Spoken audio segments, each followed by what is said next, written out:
Hi, in this tutorial I'm going to show you how to increase or decrease spacing between characters in WPS Office. If you would like to do it, first you need to select the paragraph which you want to edit, and after that you need to go to settings, and here you need to select this one option, font.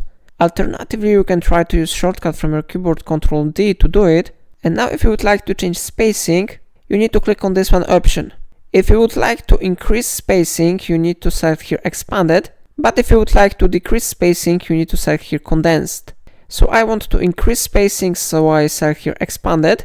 And now I recommend you to select here points. And for example, I'm going to type here 1.